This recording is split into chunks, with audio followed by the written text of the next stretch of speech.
c'est en fait 3 histoires qui sont réunies avec le même personnage qui revient sur les 3 histoires.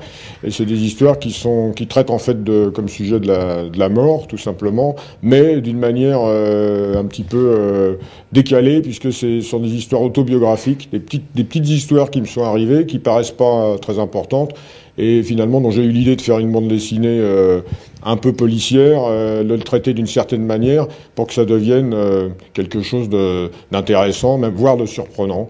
Donc l'histoire du corbeau, ça s'appelle le corbeau, mais au départ, il y a plusieurs histoires, il y en a 3, avec des animaux, et ça se finit d'une certaine manière. Donc il y a une souris, il y a un corbeau, il y a un chien.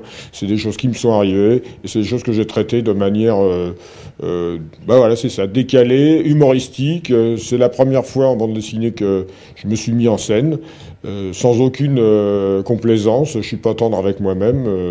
Le personnage est assez particulier, on va dire, et ronchon dans l'ensemble.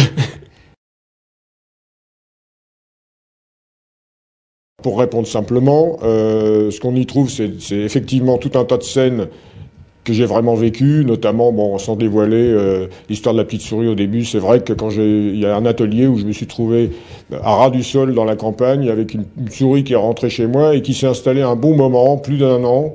On a vécu ensemble comme on a pu. Voilà, ça a été la base de l'idée de ce roman graphique, bande dessinée. Donc presque tout est vrai. Après, j'ai évidemment fabulé, un petit peu développé certaines scènes, soit dans l'humour, soit dans la cruauté, pour que ça soit vraiment quelque chose de lisible et que ça reste pas au stade simplement, voilà, je raconte comment j'ai vécu ça et c'est tout. Non, j'ai un petit peu fabulé autour, déliré, mais c'est quand même pratiquement tout est vrai, sauf certaines choses. Sinon, je serais pas là en train de vous parler. Je serais peut-être dans une cellule. En prison.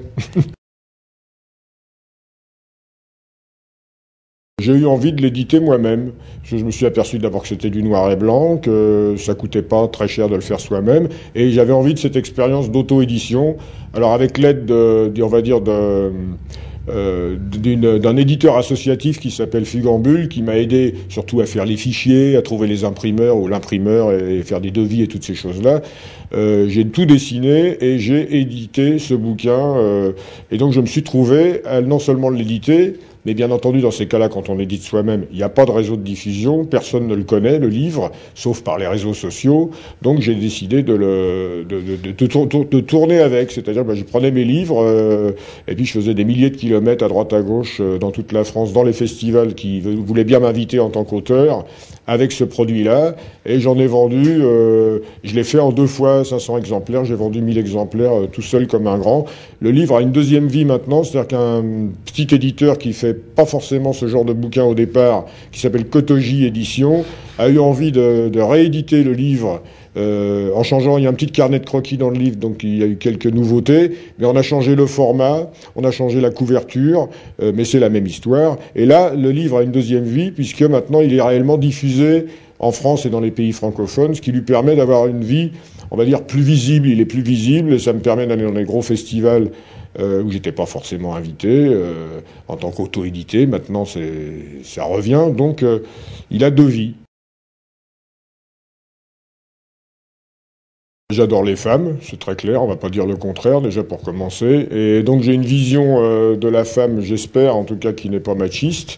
Ce qui me plaît toujours chez une femme ou chez les femmes, c'est la sensualité, la féminité et le rapport artistique. J'ai toujours dessiné des femmes dans mes bandes dessinées, pas forcément provocantes, j'espère belles le plus souvent possible, comment dire, mon rapport artistique, il est plutôt comme pouvaient l'être les peintres, les grands peintres qui avaient des modèles et qui dessinaient les femmes à leur manière. Et moi, je reste, on va dire, relativement académique, c'est-à-dire pas provocateur, sensuel si possible, mais je vais pas faire de la provocation pour la faire. C'est-à-dire que si je dessine une femme dans une bande dessinée et si elle est nue à un moment donné, il y a une raison. C'est pas gratuit, c'est pas juste pour montrer une jolie femme nue. Sinon, je fais des dessins à côté pour ça. J'ai au moins 2 projets très sérieux. J'en ai un, c'est d'adapter le livre de quelqu'un, d'un auteur qui a un certain âge maintenant et qui a écrit un livre très intéressant qui se passe en 1942 au moment de la rafle du Veldiv. Et j'espère en faire un roman graphique. Je vais même le faire. J'ai aussi, alors très sérieusement en prévision, un petit livre carré qui s'appelle, c'est la collection BN aux éditions Jargille. Ça sera sur des souvenirs d'enfance. Chaque auteur fait ça. Et moi, c'est par rapport au vélo et au Tour de France quand j'étais petit.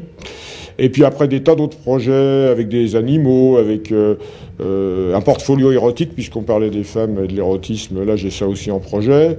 Bon, voilà, tout un tas. Il y a peut-être une douzaine de projets. Et j'ai pas le temps de tout faire. Tout ça se bouscule un peu dans ma tête. Il va falloir faire des choix. Il y a des priorités. Et je pense que, en tout cas, j'espère avoir l'énergie pour en mener quelques-uns à bien dans les mois et les années qui viennent.